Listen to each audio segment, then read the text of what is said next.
ಜಗತ್ತಿನಾಗ ಈಗ ಕರ್ನಾಟಕ ರಾಜ್ಯದ ಯಮಕನಮಡಿ ಕ್ಷೇತ್ರಕ್ಕೆ ಹೊಂಟನ್ರಿ. ಯಮಕನಮಡಿ ಕ್ಷೇತ್ರ ಈಗ ಜಗತ್ತು ನೋಡು ಹಂಗೈತ್ರಿ. ಅದು ಹೆಂಗಂತೀರಿ ಕಾಕ, ಏನು ತೊಗೊಂಬಂದಿ ಸುದ್ದಿ? ಎಲ್ಲ ಕ್ಷೇತ್ರಕ್ಕಿಂತ ಯಮಕನಮಡಿ ಕ್ಷೇತ್ರ ಜಗತ್ತು ನೋಡು ಹಂಗೆ ಆಗಾಕತೈತಿ ಅಂಥೇಳಿ ಏನು ಸುದ್ದಿ ತೊಗೊಂಬಂದಿ ಅಂಥೇಳಿ ಕೇಳಾಕತ್ತಿರ್ಬೇಕಿರಲ್ಲ ಕಾಕ ಅಂತ ಚಂದ ಸುದ್ದಿನ ತೊಗೊಂಬರ್ತಾನೆ. ಇನ್ನು ಯಮಕನಮಡಿ ಕ್ಷೇತ್ರಕ್ಕೆ ಲಕ್ಷಾಂತರ ಕೋಟಿ ರೂಪಾಯಿ ಬರೋದ್ರಿ. ಅದು ಹೆಂಗೆ ಬರ್ತೈತಿ ಅಂತೀರಿ? ಎಲ್ಲ ಕ್ಷೇತ್ರಕ್ಕೆ 5-10 ಕೋಟಿ ಕೊಟ್ರೆ ಯಮಕನಮಡಿಗೆ ಲಕ್ಷಾಂತರ ಕೋಟಿ ಹೆಂಗೆ? ಅಲ್ಲಿ ನೋಡ್ರಿ, ಇನ್ನೆಲ್ಲ ಚಿನ್ನದ ರಸ್ತೆಗಳಾಗು, ಆಸ್ಪತ್ರೆ ಹೈಟೆಕ್ ಆಗೋದ್ರಿ, ಲ್ಯಾಪ್ಟಾಪ್ ಎಲ್ಲಿ ಪೇಷಂಟ್ ಐತೆ ಅಲ್ಲಿ ಸನ್ಮಾನ್ಯ ಪ್ರಧಾನಮಂತ್ರಿ ಮೋದಿಯವರು ಯಮಕನಮಡಿ ಮನೆಯಲ್ಲಿ ಯಾವ ರೋಗಿಗಳು ಇದ್ದಾವೆ ಅನ್ನೋದು ಲ್ಯಾಪ್ಟಾಪ್ ಮುಖಾಂತರ ಕಂಡು ಹಿಡ್ದು ಆ ರೋಗಿಗೆ ಆಂಬ್ಯುಲೆನ್ಸ್ ಕಳಿಸಿ ಆಸ್ಪತ್ರೆ ವೆಚ್ಚ ಗಿಚ್ಚೆಲ್ಲ ಭರಿಸುವಂಥ ವ್ಯವಸ್ಥೆ ಮಾಡವ್ರಿ. ಎಲ್ಲರ ಆರೋಗ್ಯ ಕಾಪಾಡೋ ಸಲುವಾಗಿ ಪ್ರಧಾನಮಂತ್ರಿ ಮೋದಿನ ಸ್ವತಃ ಬರೋವ್ರಿ ಯಮಕನಮಡಿಗೆ. ಈಗ ಆಮೇಲೆ ನೋಡ್ರಿ, ಕಾರಿಡಾರ್ ರಸ್ತೆ ಆಗೋದ್ರಿ, ಬುಲೆಟ್ ಟ್ರೈನ್ ಬರೋದು. ಇನ್ನು ಯಮಕನಮಡಿ ಜಗತ್ತು ನೋಡು ಹಂಗೆ ಮಾಡೋ ಸಲುವಾಗಿ ನಿನ್ನೆ ಚಕ್ರವರ್ತಿ ಸೂಲಿಬೆಲೆ ಯಮಕನಮಡಿದಾಗ ಭಾಷಣ ಮಾಡಿದ್ದ.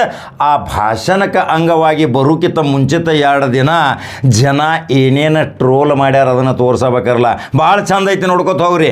ಯಾಕಂದ್ರೆ ಯಾವ ಸುಳ್ಳಿನ ಸರ್ದಾರ ಯಾವ ಸುಳ್ಳುಗಳನ್ನು ಹೇಳಿ ಒಂದು ಹಿಂದೂ ಅನ್ನೋ ಶಬ್ದದಗೋಸ್ಕರ ಇವತ್ತು ತನ್ನ ಪಟಾಲಮ್ಮನ್ನೇ ಕರ್ಕೊಂಡ್ಬಂದು ಯಮಕನಮಡಿಯಲ್ಲಿ ಎದೆ ತಟ್ಟಿ ಭೀಕರವಾಗಿ ಮಾತಾಡಿದ್ರೆ ಜನ ನಂಬ್ತಾರ್ರಿ. ಜನ ಎಲ್ಲ ದೈನಂದಿನವಾಗಿ ಸೋಷಿಯಲ್ ಮೀಡಿಯಾದಾಗ ನೋಡ್ಕೊತ ಹೋಗ್ತಾರೆ. ಈ ಚಕ್ರವರ್ತಿ ಸೂಲಿಬೆಲೆ ಯಾವ ಸುಳ್ಳುಗಳನ್ನು ಹೇಳಿ ಜನರನ್ನು, ಯುವಕರನ್ನು ಯಾವ ರೀತಿಯ ತಲೆಯಲ್ಲಿ ಯಾವ ವಿಷವನ್ನು ತುಂಬುತ್ತಾರೆ ಅನ್ನೋದು ಈಗೆಲ್ಲ ಟ್ರೋಲ್ ಮಾಡ್ಯಾರಲ್ರಿ.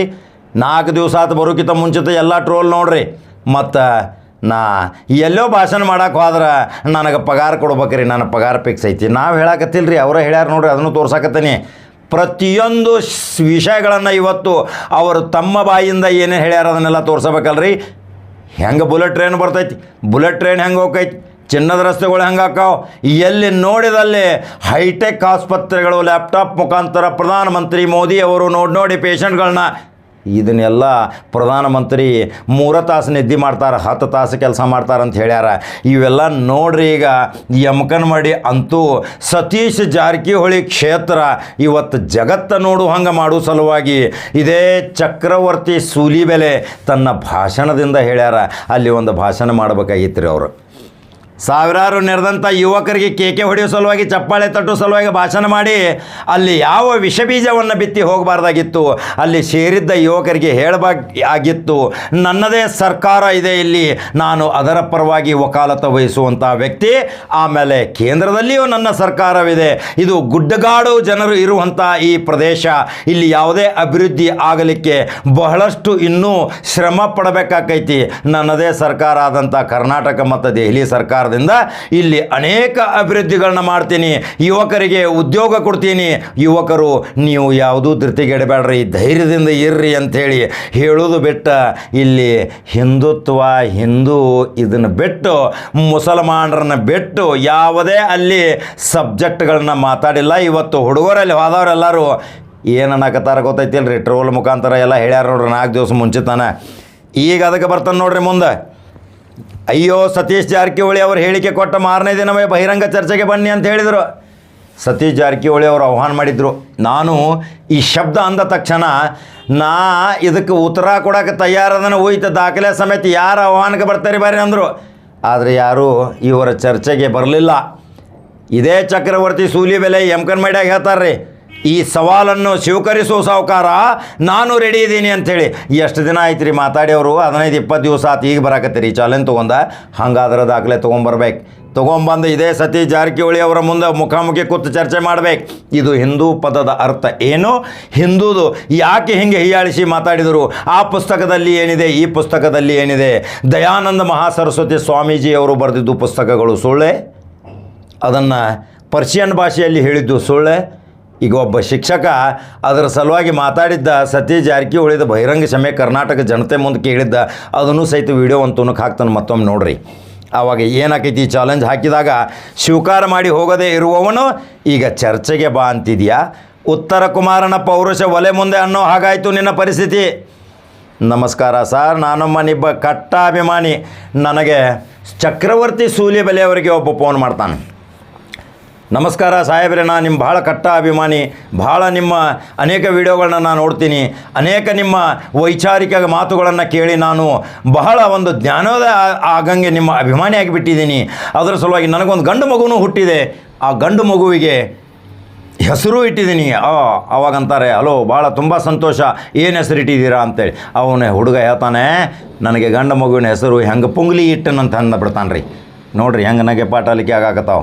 ಯಾವ ಒಬ್ಬ ನಾಯಕ ತನ್ನ ಸಮಾಜದ ಜನರನ್ನು, ಸರ್ವ ಜಾತಿ ಧರ್ಮದವರನ್ನು ಒಂದೇ ವೇದಿಕೆ ಮೇಲೆ ತಂದು ಇದೇ ಯಮಕನಮಡಿಯಲ್ಲಿ ಮಾಡಿದ ಸಾಧನೆ ಏನ್ರಿ? ಇಲ್ಲಿ ಬಿಕ್ಕಟ್ಟು ಸೃಷ್ಟಿ ಮಾಡೋಕ್ಕೆ ಬಂದರೆ ವಿನಃ ಒಕ್ಕಟ್ಟು ಸೃಷ್ಟಿ ಮಾಡೋಕ್ಕೆ ಬರಲಿಲ್ಲ. ಇವತ್ತು ಇದೇ ಸತೀಶ್ ಜಾರಕಿಹೊಳಿಗೆ 50,000 ಹೆಚ್ಚಿಗೆ ಮತಗಳನ್ನು ಮಾಡುವಂಥ ಶಕ್ತಿ ನಿರ್ಮಾಣ ಮಾಡಿ ಇದೇ ಚಕ್ರವರ್ತಿ ಸೂಲಿಬೆಲೆ ಪ್ರತಿ ಮನೆಗೆ ಇದೊಂದು ಸಂದೇಶ ಹೇಳಿ ಹೋದಂಗಾತು. ಯಾಕಂದ್ರೆ ಅಲ್ಲಿ ಒಬ್ಬ ನಿಂದಿರುವಂಥ ಹುಡುಗಗೆ ಸಹಿತ ಡ್ಯಾಮೇಜ್ ಮಾಡಿ ಹೋದರು. ಯಾಕೆ ಮಾಡಬೇಕಾಗಿತ್ತು ರೀ? ಈಗ ಅಲ್ಲಿ ಪರಿಸ್ಥಿತಿ ಏನೈತಿ? ಅಲ್ಲಿ ಸತೀಶ್ ಜಾರಕಿಹೊಳಿ ಮಾಡಿದ ಸಮಾಜ ಸೇವೆ, ಅವರ ಮಗ ಮಾಡಿದ ಸಮಾಜ ಸೇವೆ, ಮಗಳು ಮಾಡಿದ ಸಮಾಜ ಸೇವೆ ಇವು ಕೌಂಟ್ ಆಗ್ತಾವೆ ವಿನಃ ನಮ್ಮ ತೊಂದರೆಗಳಿಗೆ ಯಾರು ಬಂದಾರ, ನಮ್ಮ ಕಷ್ಟ ಕಾರ್ಪಣಿಗೆ ಯಾರು ಬಂದಾರ, ನಮಗೆ ರೋಗ ರುಜಿನ ಆದಾಗ ಯಾರು ಬಂದಾರ, ಇದೇ ಕರೋನಾದಾಗ ನಾವು ಸಾಯಕತ್ತಿದ್ದು ಅವಾಗ ಯಾರು ಬಂದರು. ಈಗ ಇಲ್ಲಿ ಬಂದು ಒಂದು ಸಮಾವೇಶ ಮಾಡಿ ಬೆಂಕಿ ಹಚ್ಚಿ ಹೋಗಿಬಿಟ್ಟ ಮೇಲೆ ಯಾರನ್ನ ಕೇಳೋಣ್ರಿ? ಚಕ್ರವರ್ತಿ ಸೂಲಿಬೆಲೆನ ಕೇಳೋಣ್ರಿ? ಉತ್ತರ ಕರ್ನಾಟಕದ ಜನ ಅಷ್ಟು ಮುಗ್ಧರಲ್ಲ. ಉತ್ತರ ಕರ್ನಾಟಕದ ಜನ ಶಾಂತ ಪ್ರಿಯರು.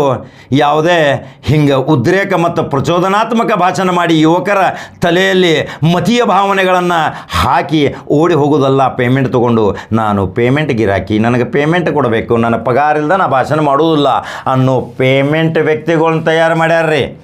ಹಾಗಾದರೆ ಚರ್ಚೆಗೆ ಬನ್ನಿ ಅನ್ನೋರು ನೇರವಾಗಿ ತಮ್ಮ ದಾಖಲೆಗಳನ್ನು ತೆಗೆದುಕೊಂಡು ಹೋಗಿ ಸತೀಶ್ ಜಾರಕಿಹೊಳಿ ಅವರ ಮನೆಗೆ ಹೋಗಬೇಕಾಗಿತ್ತು. ಇಲ್ಲಿಗೆ ಸತೀಶ್ ಜಾರಕಿಹೊಳಿ ಅವರನ್ನು ಕರೆದು ಯಾವುದಾದ್ರೂ ಒಂದು ಕೊಠಡಿಯಲ್ಲಿ ಕೂತು ಮುಕ್ತ ಚರ್ಚೆ ಮಾಡಬಹುದಿತ್ತಲ್ರಿ. ಚಕ್ರವರ್ತಿ ಸೂಲಿಬೆಲೆ ಅವರೇ, ನೀವು ಒಂದು ವೇದಿಕೆ ಮೇಲೆ ಆಹ್ವಾನ ಮಾಡಿ 20 ದಿನ ಆದಮೇಲೆ ಬಂದು ಹೇಳಕ್ಕೆ ಬಂದಿರಿ.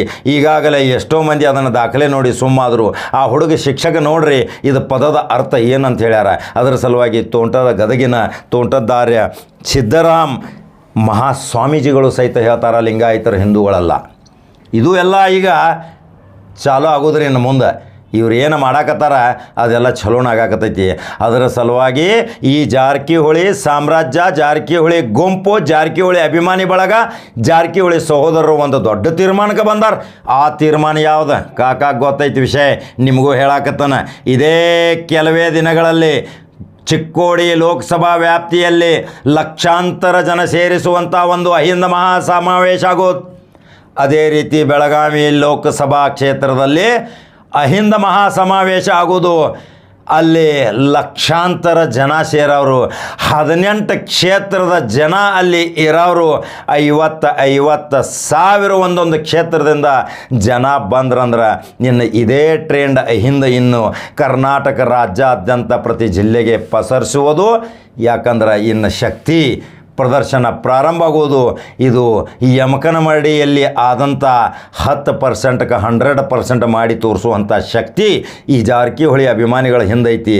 ಯಾರೋ ಬಂದು ಬಿಜಾಪುರದಿಂದ ಬಂದು ಮಾತಾಡ್ತಾರೆ, ಹೋಗ್ತಾರೆ, ಹುಣಗುಂದಿಂದ ಬರ್ತಾರೆ, ಮಾತಾಡ್ತಾರೆ. ಈಗ ನಿಪ್ಪಾಣಿ ಶಾಸಕಿ ಮತ್ತು ಮಂತ್ರಿ ಈ ವೇದಿಕೆ ಮೇಲೆ ಕೂತ ಅವರು ಆತ್ಮಾವಲೋಕನ ಮಾಡ್ಕೋಬೇಕು. ಅವರು ಅಲ್ಲಿ ನೀತಿ, ರೀತಿ, ಸಿದ್ಧಾಂತ, RSS ಪ್ರತಿಯೊಂದು ಹಿಂದುತ್ವದ ಭಾವನೆಗಳನ್ನು ಹೇಳಕತ್ತಾರ. ಚಕ್ರವರ್ತಿ ಸೂಲಿಬೆಲೆ ಇವರಿಗೆ ಕುಂತಾರು ಮಂತ್ರಿಗಳಿಗೆ ಪಾಪ ಪ್ರಜ್ಞೆ ಕಾಡತ್ತಿರ್ಬೇಕಲ್ರಿ. ಅಯ್ಯಪ್ಪ ನಾ ತತ್ತಿಗಿತ್ತಿದೇನೋ ಹಗರನಾಗಿತ್ತಲ್ಲ ಅದನ್ನೆಲ್ಲರೂ ಹೇಳಿ ಹೇಳ್ಯಾನಂತೆ ಅದನ್ನು ಹೇಳೋದಲ್ರಿ. ಇವ್ರ ಪರವಾಗಿ ಬ್ಯಾಟಿಂಗ್ ಮಾಡಕ್ಕೆ ಬಂದಾರ. ಆ ತತ್ತಿ ಹಗರಣದಿಂದ ಏನೇನು ವಿವಾದ ಆಯ್ತು. ಇಂಥವ್ರು ಇನ್ನು ಹೋಟ್ ಕೇಳಕ್ಕೆ ಹೋಗ್ತಾರ. ಇನ್ನು ಹೋಟ್ ಯಾವ ರೀತಿ ಕೇಳ್ತಾರ, ಇನ್ನು ಇದನ್ನು ನೋಡ್ಕೊ ಬರ್ಬೇಕಾಗೈತಿ. ಪಕ್ಕದಾಗ ಕೂತಾರ್ರಿ ವೇದಿಕೆದಾಗ. ಜನಸ್ತೋಮ ಐತ್ರಿ. ಜನಸ್ತೋಮ ಯಾವ ರೀತಿ ಬಂದಿದ್ದರು, ಅಲ್ಲಿ ಯಮಕನಮಡಿ ಕ್ಷೇತ್ರದ ಜನ ಎಷ್ಟಿದ್ರು, ಹೊರಗಿನ ಜನ ಎಷ್ಟಿದ್ರು, ಅಲ್ಲಿ ಯಮಕನಮಡಿಯಲ್ಲೇ ದೊಡ್ಡ ಸಮಾವೇಶ ಆಗಬೇಕನ್ನೋದು. ಇದರ ಹಿಂದೆ ಯಾರ್ಯಾರ ಕೈವಾಡ ಐತಿ, ಯಾರ್ಯಾರು ಹಣಕಾಸಿನ ಸೌಲಭ್ಯ ಕೊಟ್ಟಾರ, ಯಾರ್ಯಾರ ಮಂತ್ರಿಗಳು ಮುಖ್ಯಮಂತ್ರಿಗಳು ಸಹಿತ ಸತತ ಜಿಲ್ಲಾ ಆಡಳಿತದ ಜೊತೆ ಸಂಪರ್ಕ ಮಾಡ್ತು. ಅರ್ಧ ಗಂಟೆಗೆ ಫೋನ್ ಮಾಡಿ ಸಕ್ಸಸ್ ಆಗ್ಬೇಕು ಎಮ್ಕನಮಡಿ ಪ್ರೋಗ್ರಾಮ್ ಅಂತೇಳಿ ಹಿರಿಯ ಅಧಿಕಾರಿಗಳನ್ನು ಗ್ರೌಂಡ್ ಚೆಕ್ ಮಾಡೋಕೆ, ಜನ ಏಟ ಬಂದದ್ದು ನೋಡೋಕೆ, ಎಲ್ಲ ನೋಡೋಕೆ ಕಳಿಸಿರಂದ್ರೆ ಇನ್ನು ಜಾರಕಿಹೊಳಿ ವಿರೋಧಿಗಳು ಮತ್ತು ಜಾರಕಿಹೊಳಿ ಶಕ್ತಿ ಕುಂದಿಸೋಕೆ, ಜಾರಕಿಹೊಳಿ ಅವರನ್ನು ಸೈಡ್ಲೈನ್ ಮಾಡೋಕೆ ಎಷ್ಟು ಗ್ಯಾಂಗ್ ತಯಾರಾಗೈತೆ ಅನ್ನೋದು ಈಗ ಎಚ್ಚರಾಗ್ಯಾರ್ರಿ ಇದು ಸಹೋದರ. ಇನ್ನು ಇವು ನಿದ್ದೆದಾಗಿದ್ದು ಕಾಣ್ತೈತಿ, ಇನ್ನು ಎದ್ದಾವ್, ಇನ್ನು ಎದ್ದು ಅಂದ್ರೆ ಇನ್ನು ಸಮಾವೇಶಗಳ ಪ್ರಾರಂಭ. ಇಲ್ಲಿ ನಿಮ್ಮದೇ ಆದಂಥ ಒಂದು ಸಮುದಾಯವನ್ನು ಬಿಟ್ಟುಕೊಟ್ಟು 90% ಅಹಿಂದ ಸಮಾವೇಶವನ್ನು ಕೂಡಿಸಿದಾಗ ಅವಾಗ ಏನಾಕೈತ್ರಿ, ಒಂದು ಮತಕ್ಷೇತ್ರದಲ್ಲಿ 2 ಲಕ್ಷ ಮತಗಳು ಅದಾವ ಅಂತ ತಿಳ್ಕೊರಿ. 40,000 ಮತಗಳು ನೀವು ನಮ್ಮೂ ಅದಾವ್ರಿ ಅಂಥೇಳಿ ಕೈ ಮಾಡಿ ವ್ಯಂಗ್ಯವಾಗಿ ಹೇಳಿ ಹೋಗ್ಯಾರಲ್ಲ. ಆದ್ರೆ 1,60,000 ಮತಗಳ ಭದ್ರಕೋಟೆ ಈ ಜಾರಕಿಹೊಳಿ ಕುಟುಂಬ ಕಬ್ಜಾ ಮಾಡ್ಕೋತೈತಿ. ಆವಾಗ ಅಹಿಂದ ಮೇಲ್ಗೈ ಹಾಕೈತಿ. ನೀವು ಮತ್ತೆ ನುಚ್ಚು ನೂರಾಗ್ತೀರಿ, ಠೇವಣಿಗಳು ನಷ್ಟ ಆಕ್ಕಾವು. ಈಗ 18 ಕ್ಷೇತ್ರದಲ್ಲಿ ಎಷ್ಟೋ ಜನ ಕೆಲವರು ಜಾರಕಿಹೊಳಿ ಅಭಿಮಾನಿ ಶಾಸಕರದಾರ. ಅವ್ರು ಅನ್ನಾಗತ್ತಾರ ಇದೇನು ಬೆಂಕಿ ಹೆಚ್ಚು ಕೂತ್ರಪ್ಪ, ಮುಂದೆ ನಮ್ಮ ರಾಜಕೀಯ ಭವಿಷ್ಯ ಹಂಗ ಅಂಥೇಳಿ. ಕೆಲವು ಮೀಸಲು ಕ್ಷೇತ್ರ ಶಾಸಕರು ಅದಾರ್ರಿ, ಅವರು ಸಹಿತ ಹೋಗಿ ಹೇಳಿ ಬಂದಾರೆ, ಏನ್ರಿಪ್ಪ ನಮ್ಮ ಪರಿಸ್ಥಿತಿ ಮುಂದೆ ನಾವು ನಿಮ್ಮ ಜೊತೆನೇ ಇರೋವ್ರಿ ಅಣ್ಣವ್ರ ಅಂದಾರ್ರಿ. ಅನೇಕ ಬೇರೆ ಕ್ಷೇತ್ರದ ಶಾಸಕರು ಸಹಿತ ಇದರಿಂದ ನಮಗೆ ಒಳ್ಳೇದಾಗೋದಿಲ್ಲ, ಕೆಟ್ಟ ಆಗೋದು. ಯಾಕಂದ್ರೆ ಅಹಿಂದ ಸಮಾವೇಶ ಆತಂದ್ರೆ ಅಹಿಂದ ಮತಗಳು ಭಾಳ ಅದಾವು. ಆ ಅಹಿಂದ ಒಂದು ಆತಂದ್ರೆ ನಮ್ಮ ಗತಿ ಯಾವ ರೀತಿ ನಾವು ಮನೆಯನ್ನು ಹಿಡ್ಕೋಬೇಕಾಕೈತೆ ಅನ್ನೋದು ವಿಶೇಷ ಸ್ಟೋರಿ ತೊಗೊಂಬಂದೇನೆ. ಈಗ ನೋಡ್ರಿ, ಅಹಿಂದ ಸಮಾವೇಶ ಆಗೋದು ಸತೀಶ್ ಗುಡುಗಿದ ಒಂದು ಶಬ್ದಕ್ಕೆ ಸಾವಿರಾರು ಜನರ ಮುಂದೆ ಒಪ್ಪಿಕೊಂಡಂಥ ಸೂಲಿಬಲೆ ಸುಳ್ಳಿನ ಸರ್ದಾರ ಆತ. ಟ್ರೋಲ್ ಹೆಂಗೆ ಮಾಡ್ಯಾರ ನೋಡ್ರಿ. ಹಿಂದೂ ಅಂದರೆ ಅವರೇ ಆ ಹಿಂದೂದ ಶಬ್ದದ ಅರ್ಥ ಏನು ಅನ್ನೋದು ತಾವೇ ಹೇಳ್ಯಾರ ವೇದಿಕೆ ಮೇಲೆ, ಅದನ್ನೆಲ್ಲ ನೋಡ್ರಿ. ಮತ್ತು ಅವರು ಯಾವ ರೀತಿ ತಮ್ಮ ಈ ಚಿನ್ನದ ರಸ್ತೆಗಳು, ಹೈಟೆಕ್ ಲ್ಯಾಪ್ಟಾಪ್ಗಳು, ಪ್ರಧಾನಮಂತ್ರಿ ಮೋದಿಯವರಿಗೂ ಸಹಿತ ಡ್ಯಾಮೇಜ್ ಮಾಡಿದಂಥ ವ್ಯಕ್ತಿ ಮಾತು ಕೇಳ್ತಾರೆ ರೀ ಕರ್ನಾಟಕ ಜನತೆ. ಅದು ಬೆಳಗಾವಿ ಜಿಲ್ಲಾ ಜನತೆ, ಕಿತ್ತೂರು ನಾಡಿನ ಜನತೆ, ಚೆನ್ನಮ್ಮನ ಜನತೆ, ಸಂಗೊಳ್ಳಿ ರಾಯಣ್ಣನ ಜನತೆ, ಎಲ್ಲ ಜಾತಿ ಧರ್ಮದವರನ್ನು ಪ್ರೀತಿಸಿ ಜಗತ್ತಿನಾಗ ಎಲ್ಲೋ ಏನೋ ಆದರೂ ಬೆಳಗಾವಿ ಶಾಂತ ಪ್ರಿಯ ಈ ಜಿಲ್ಲೆಗೆ ಯಾವಾಗಲೂ ಇಲ್ಲಿ ಭದ್ರ ಬುನಾದಿ, ಇಲ್ಲಿ ಬುದ್ಧ ಬಸವ ಅಂಬೇಡ್ಕರ್ ಆಶೀರ್ವಾದದ ಜನ ಅದಾರ. ನಾವೆಲ್ಲ ಒಕ್ಕಟ್ಟಾಗಿರ್ತೀವಿ, ಒಕ್ಕಟ್ಟಾಗೆ ನಾವು ಬೆಳಿತೀವಿ. ಎಲ್ಲೋ ಹೊರಗಿನ ಬಂದು ಯಾವ ಒಬ್ಬ ವ್ಯಕ್ತಿ ಬಂದು ಬೆಂಕಿ ಹಚ್ಚಿದ್ರೆ ಅವ್ರ ಮಾತು ಕೇಳೋದು ಅನ್ನೋದು ಗೊತ್ತೈತಲ್ರಿ. ಹಂಗಾದ್ರೆ ಚಕ್ರವರ್ತಿ ಸೂಲಿಬೆಲೆ ಮಹಾಶಯರು ಯಾವ ರೀತಿ ತಮ್ಮ ಹಳೆಯ ಭಾಷಣಗಳನ್ನು ತೋರ್ಸಾಕತ್ತ ನೋಡ್ರಿ. ಇವತ್ತು ಅದನ್ನು ಭಾಳ ಚೆಂದಾಗಿ ನೋಡ್ರಿ, ಎಲ್ಲರಿಗೂ ತೋರಿಸ್ರಪ್ಪ, ಇದನ್ನು ತೋರಿಸಿ ಲೈಕ್ ಮತ್ತು ಶೇರ್ ಮಾಡಿರಿ. ಹಂಗಾದ್ರೆ ಕಾಕಾನ ಸುದ್ದಿ ಹೆಂಗೆ ಅನಿಸ್ತೈತಿ ನಿಮ್ಮ ಅನಿಸಿಕೆ ನನ್ನ ಕಮೆಂಟ್ ಬಾಕ್ಸ್ನಾಗ ಹಾಕಿರಿ. ಇನ್ನೂ ಮತ್ತು ಇನ್ನೊಂದು 2-3 ವೀಡಿಯೋ ತೊಗೊಂಡು ಬರ್ತೀನಿ. ಇನ್ನು ವೀಡಿಯೋಗಳ ಸರ್ತಿ ಸಾಲಾಗಿನ ಪ್ರಾರಂಭ ಆಗೋದಾ. ಇನ್ನು ಅಹಿಂದ ಮಹಾಸಮಾವೇಶ ಏನರೇ ಚಿಕ್ಕೋಡಿ ಮತ್ತು ಬೆಳಗಾವಕ್ಕೆ ಆತಂದ್ರೆ ದಿಕ್ಕ ಬದಲಾಕೈತಿ ಕರ್ನಾಟಕದ ದಿಕ್ಕ. ಅದಕ್ಕೆ 5 ಸಾರಥಿಗಳು ತಯಾರಾಗ್ಯಾರ. ಮಕ್ಕಳು 6 ಅದಾವ, 5, 6, 11 ರಥಗಳು ಬಂದು ಅಂದ್ರೆ ಏನಾಗ್ತೈತಿ ಪರಿಸ್ಥಿತಿ ಇನ್ನು ನೀವು ಅವಲೋಕನ ಮಾಡ್ಕೋರಿ. ಅದರ ಸಲುವಾಗಿ ಒಂದು ಸಾಮ್ರಾಜ್ಯವನ್ನು ಡ್ಯಾಮೇಜ್ ಮಾಡೋ ಸಲುವಾಗಿ ಶತಾಯಗತ ಏನು ಪ್ರಯತ್ನ ಮಾಡಾಕತ್ತೀರಿ, ಎಲ್ಲ ವಿಫಲ. ಇದೇ ಇವತ್ತಿನ ನಂಬರ್ 1 ನ್ಯೂಸ್ ಸ್ಟೋರಿ. ಮತ್ತೆ ಬೇರೆ ಸುದ್ದಿ ಬರ್ತಾನ್ರಿಪ್ಪ ಕಾಕ, ನಮಸ್ಕಾರ.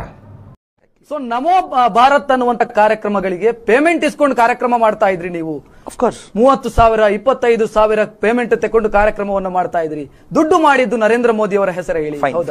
32,000 ರೂಪಾಯಿ ನನಗೆ ಓಡಾಟಕ್ಕೆ 3,000 ರೂಪಾಯಿ ಅಂದ್ರು. 35,000 ರೂಪಾಯಿ. ಈ 35,000 ಏನೂ ಅಲ್ವೇ ಅಲ್ಲ. ಭಾರತ ಕಾರ್ಯಕ್ರಮಗಳಿಗೆ ದೇಶಭಕ್ತಿಯ ಹೆಸರು ಹೇಳಿಕೊಂಡು ಚಕ್ರವರ್ತಿ ಅವರು ದುಡ್ಡು ಮಾಡಿದ್ದು. ದೇಶಭಕ್ತಿಯನ್ನ ಮಾರಾಟದ ಸರಕನ್ನಾಗಿ ಮಾಡಿದ್ರು. ಇದೆ ದಿಸ್ ಹೋಲ್ಡ್ಸ್ ಗುಡ್. ದೇಶಭಕ್ತಿ ಅಂತ ಇದ್ರೆ ಭಾಷಣ ಮಾಡಿ ಹೋಗಿ. ಜಾಗೋ ಭಾರತ್ ಕೇಳ್ತಾರೆ ಜನ. ಇದರಲ್ಲಿ ಆರ್ಟಿಸ್ಟ್ಗಳು ಯಾರು ಇನ್ವಾಲ್ವ್ ಆಗ್ತಾರೆ ಅವ್ರಿಗೆ ಪೇ ಮಾಡಿ. ನರೇಂದ್ರ ಮೋದಿ ಬರೋವರೆಗೂ ಸಮುದ್ರದ ಕುರಿತಂತೆ ಈ ದೇಶದ ಪಾರ್ಟಿಗಳಿಗೆ ಕಲ್ಪನೆಯೇ ಇರಲಿಲ್ಲ. ಸಮುದ್ರ ಅಂತಂದ್ರೆ ಬರೀ ಮೀನು ಹಿಡಿಯೋದು ಮಾತ್ರ ಅಂತ ತಿಳ್ಕೊಂಡಿದ್ರು. ಆದ್ರೆ ನರೇಂದ್ರ ಮೋದಿ ಬಂದ್ಮೇಲೆ ಹೇಳಿದ್ರು ಸಮುದ್ರವನ್ನ ನಾವು ಟ್ರಾನ್ಸ್ಪೋರ್ಟೇಷನ್ಗೂ ಬಳಸಬಹುದು. ಹಂಗೇನಾದ್ರೂ ಸಾಧ್ಯ ಆದ್ರೆ ನಿಮ್ಗೆ ಆಶ್ಚರ್ಯದ ಸಂಗತಿ ಹೇಳ್ತೀನಿ. ಇತ್ತೀಚೆಗೆ ಹೊಸ ಡಾಟಾ ಬಂದಿದೆ. 1 ಟನ್ ವಸ್ತುವನ್ನ 1 ಕಿಲೋಮೀಟರ್ ರೋಡಲ್ಲಿ ತಗೊಂಡು ಹೋಗ್ಲಿಕ್ಕೆ 10 ರೂಪಾಯಿ ಖರ್ಚಾದ್ರೆ ಟ್ರೈನಲ್ಲಿ ತಗೊಂಡು ಹೋಗ್ಲಿಕ್ಕೆ 6 ರೂಪಾಯಿ ಖರ್ಚಾಗುತ್ತಂತೆ. ಸಮುದ್ರ ಮಾರ್ಗದಲ್ಲಿ ತಗೊಂಡು ಹೋದ್ರೆ ಈ ದೇಶದ 3 ಕಡೆ ಭಗವಂತ ಸಮುದ್ರ ಕೊಟ್ಟಿದ್ದಾನೆ. ನಾವು 50 ವರ್ಷಗಳಲ್ಲಿ ಸಮುದ್ರವನ್ನ ಚೆನ್ನಾಗಿ ಬಳಸಿಕೊಂಡು ಸರಕು ಸಾಗಾಣಿಕೆಯನ್ನ ಸಮುದ್ರದ ಮೂಲಕ ಮಾಡಿದಿದ್ರೆ ರೋಡ್ಗೆ ಇಷ್ಟು ಇನ್ವೆಸ್ಟ್ ಮಾಡೋ ಅಗತ್ಯವೇ ಇರಲಿಲ್ಲ. ಆದ್ರೆ ಈ ದೇಶದ ಯಾರು ಅದನ್ನು ಆಲೋಚನೆ ಮಾಡಲಿಲ್ಲ. ನರೇಂದ್ರ ಮೋದಿ ಅಧಿಕಾರಕ್ಕೆ ಬರುವಾಗ ಒಂದು ಪ್ರಾಮಿಸ್ ಮಾಡಿದ್ರು, ನಿಮ್ ಯಾರನ್ನೂ ಕಟ್ಟೆ ಕೆಳಗಡೆ ಸುಮ್ಮನೆ ಕೂತ್ಕೊಳ್ಳಿಕ್ ಬಿಡಲ್ಲ ಅಂತ. ಖಂಡಿತವಾಗಿಯೂ ಬಿಡಲ್ಲ. ಎಷ್ಟು ಕೆಲಸ ತಂದಿಡ್ತಾರೆ ಅಂತಂದ್ರೆ ಪ್ರತಿಯೊಬ್ಬರು ಮೈ ಬಗ್ಗಿಸಿ ದುಡಿಬೇಕು, ಚೆನ್ನಾಗಿ ಅರ್ನ್ ಮಾಡಬೇಕು, ರಾಯಲ್ ಲೈಫ್ ಲೀಡ್ ಮಾಡಬೇಕು ಅನ್ನುವಂತ ಕಲ್ಪನೆ ಇದೆಯಲ್ಲ, ಅದು ನರೇಂದ್ರ ಮೋದಿ ಅವರದ್ದು. ಆದ್ರೆ 15 ದಿನದಲ್ಲಿ ನೀರವ್ ಮೋದಿ ಭಾರತಕ್ಕೆ ಬಂದ್ರೆ ಯಾರು ಆಶ್ಚರ್ಯ ಪಡಬೇಕಾಗಿಲ್ಲ. ಎಡವಟ್ಟು ಮಾಡಿ ರಾಹುಲ್ ಗಾಂಧಿಯನ್ನು ಪ್ರಧಾನಮಂತ್ರಿ ಮಾಡಿದರೆ ಬಹುಶಃ ನಮ್ಮ 5 ವರ್ಷ ಚೆನ್ನಾಗಿರುತ್ತೆ. ಬಿಲೀವ್ ಇಟ್, ನಮ್ಮ 5 ವರ್ಷ ಚೆನ್ನಾಗಿರುತ್ತೆ. ಯಾಕೆ ನಮ್ಮ 5 ವರ್ಷ ಚೆನ್ನಾಗಿರುತ್ತೆ ಅಂದ್ರೆ ನರೇಂದ್ರ ಮೋದಿ ಬೊಕ್ಕಸದಲ್ಲಿ ಎಷ್ಟು ಹಣ ಕೂಡಿಟ್ಟಿದ್ದಾರೆ ಅಂತಂದ್ರೆ ಆ ಹಣವನ್ನ ಖರ್ಚು ಮಾಡ್ಲಿಕ್ಕೆ ಇವ್ರ ಹತ್ರ ಆಗಲ್ಲ. ಯಾಕೆಂದ್ರೆ ಡೆವಲಪ್ಮೆಂಟ್ ಅಂತೂ ಗೊತ್ತಿಲ್ಲ ಇವರಿಗೆ, ಇದ್ದದನ್ನು ಖಾಲಿ ಮಾಡೋದು ಮಾತ್ರ ಗೊತ್ತಿರೋದ್ರಿಂದ ಇನ್ನು 5 ವರ್ಷ ಹೆಂಗೋ ನಡೆದು ಬಿಟ್ಟೆ. ಯಾವಾಗ ಚೌಕಶಿ ಕೂತ್ರು, ಇವತ್ತು ಇರಾನು ನಮ್ ಕಡಿಮೆ ರೇಟಲ್ಲಿ ಕೊಡುತ್ತೆ, ಆ ಕಡೆ ಸೌದಿ ಅರೇಬಿಯಾನು ಕಡಿಮೆ ರೇಟಲ್ಲಿ ಕೊಡ್ತೀನಿ ಅಂತ ಹೇಳುತ್ತೆ, ನಮಗೆ ಕಡಿಮೆ ರೇಟಲ್ಲಿ ಪೆಟ್ರೋಲ್ ಸಿಗುತ್ತೆ. ಅದು ನರೇಂದ್ರ ಮೋದಿ ಮಾಡಿದ ಮ್ಯಾಜಿಕ್. ನರೇಂದ್ರ ಮೋದಿ ಇರಾನ್ ಜೊತೆಗೆ ಒಪ್ಪಂದ ಹೆಂಗ್ ಮಾಡ್ಕೊಂಡ್ರು ಗೊತ್ತಾ? ನೀವು ನಮ್ ಪೆಟ್ರೋಲ್ ಡೀಸೆಲ್ ಕೊಡಿ, ನಾವು ನಿಮ್ಗೆ ಡಾಲರ್ ಕೊಡಲ್ಲ, ಡಾಲರ್ ಬೇಕು ಅಂದ್ರೆ ಅಮೆರಿಕಾದ ಎದುರಿಗೆ ಕೈ ಚಾಚಬೇಕು, ನಾವು ನಿಮಗೆ ಇನ್ನು ಮುಂದೆ ರೂಪಾಯಿ ಕೊಡ್ತೀವಿ ಅಂತ ಕೇಳ್ಕೊಂಡ್ರು. ಇರಾನ್ ಒಪ್ಕೊಳ್ತು. ಸ್ವಲ್ಪ ದಿನ ಆದ್ಮೇಲೆ ಇರಾನ್ಗೆ ದೇಶದ ಪ್ರಧಾನಮಂತ್ರಿ ಹೇಳಿದ್ರು, ರೂಪಾಯಿ ನೀವು ಏನೇ ತಗೊಂಡ್ರು ರೂಪಾಯಿ ವಾಪಸ್ ಅಕ್ಕಿ ತಾನೇ ತೆಗೆದುಕೊಳ್ಳೋದು, ನಾನು ನಿಮಗೆ ಅಕ್ಕಿ ಕೊಡ್ತೀನಿ, ನೀವು ಪೆಟ್ರೋಲ್ ಕೊಡಿ ಅಂತ. ಈ ದೇಶಕ್ಕೆ ಪೆಟ್ರೋಲ್ನ ಬೆಳಗ್ಗೆ 6 ಗಂಟೆಗೆ ನಮ್ಮ ಹುಡುಗ ಇಲ್ಲಿ ಎದ್ದ, ಸ್ನಾನ ಮುಗಿಸಿ 7:30 8 ಗಂಟೆಗೆ ಅವನೇನಾದ್ರೂ ಮಂಗಳೂರು ಮುಟ್ಕೊಂಡ್ರೆ, ಬುಲೆಟ್ ಟ್ರೈನ್ ಕ್ಯಾಚ್ ಮಾಡಿದ್ರೆ 10 ಕಾಲಿಗೆ ಬೆಂಗಳೂರು. ಆಫೀಸಿಗೆ ಹೋದ, ಆಫೀಸನ್ನ ಎಲ್ಲ ಕೆಲಸ ಮುಗಿಸ್ಕೊಂಡ, 6 ಗಂಟೆಗೆ ಅಲ್ಲಿ ಬುಲೆಟ್ ಟ್ರೈನ್ ಹಿಡ್ದ, 8 ಗಂಟೆಗೆ ಬೆಂಗಳೂರು, 9:30 ಮನೆ ರೀ. ನನಗೆ ಇಮ್ಯಾಜಿನ್ ಮಾಡ್ಲಿಕ್ಕೆ ಆಗಲ್ಲ. ಯಾವ ಬೋಳಿ ಮಗ ಹೇಳಿದ್ರಿ ಏನ್ರಿ ಅದು ಮಾತಾಡೋದು? ಏನ್ ಮಾತಾಡ್ತಾರ್ರಿ? ಯಾವನ್ರಿ ಅವನು?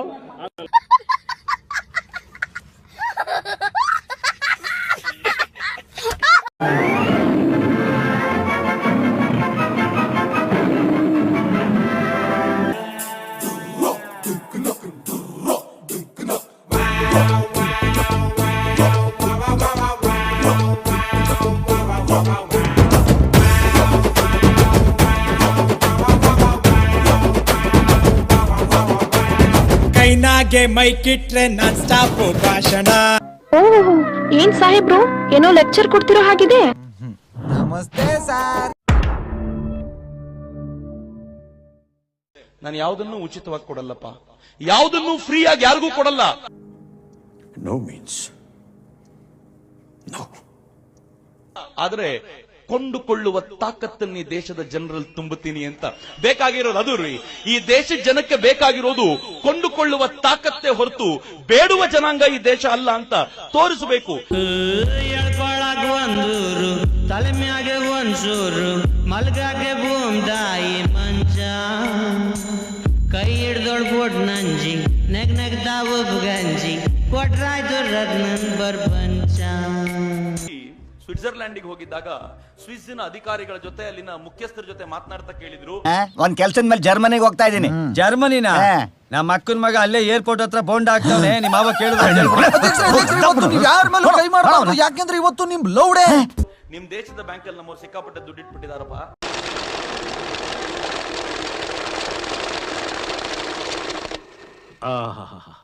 ಇದು PWD, ಇದು ಓಮೋ, ಇದು ಫಾರೆಸ್ಟ್, ಎಲ್ರಿಗೂ ಸಮನಾಗಿ ಹಂಚಿದ್ದಾಯ್ತು. ಈ ದುಡ್ಡಿನ ಲಿಸ್ಟ್ ಕೊಡಿ ಅಂತ. ಯಾವ ಬ್ಯಾಂಕ್ ತಾನೇ ಲಿಸ್ಟ್ ಸುಮ್ಮನೆ ಕೊಡುತ್ತೆ? ಎಷ್ಟು ಟಾರ್ಚರ್ ಕೊಟ್ರು ಹೋಗಿಲ್ವಲ್ಲೋ, ಬಲ್ ನನ್ ಮಗನೋ ನೀನು. ಆದ್ರೆ ನರೇಂದ್ರ ಮೋದಿ ತುಂಬಾ ಪ್ರಭಾವಿ ಅಂತ ಗೊತ್ತಾದ ತಕ್ಷಣ ಆಗ್ರಪಿ ಚಾನೆಲ್ ಅಲ್ಲಿ ತಕೊಂಡಂಗ್ ತಕ್ಕಬಿಟ್ಟವನೆ. ಪರರ ಸೊತ್ತು ನಮಗೇ ತಕ್ಕಿ. ಅಣ್ಣ ನೋಡಿ ಅಣ್ಣ, ಒಂಚೂರು ಕೊಳೆನೂ ಮಾಡಿಲ್ಲ, ಸೆಂಟ್ ಗಿಂಟೆಲ್ಲ ಹೊಡ್ಕೊಂಡ್ ಬಂದಿದ್ದೀನಿ. ತಗೊಳ್ಳಿ ಅಣ್ಣ. ಅವ್ರು ಅನ್ಕೊಂಡ್ರು 2019 ಅಲ್ಲಿ ಎಲೆಕ್ಷನ್ ಇದೆ, ಆ ಎಲೆಕ್ಷನ್ ಅಲ್ಲಿ ಈ ಮನುಷ್ಯ ಸೋಲ್ಬೋದೇನೋ. ಅಣ್ಣ ವಾಚು ಇಂಪೋರ್ಟೆಡ್, ಕಳ್ರೆಲ್ಲ ಇರ್ತಾರೆ, ಹುಷಾರಾಗಿ ಇಟ್ಕೊಳ್ಳಿ ಅಣ್ಣ.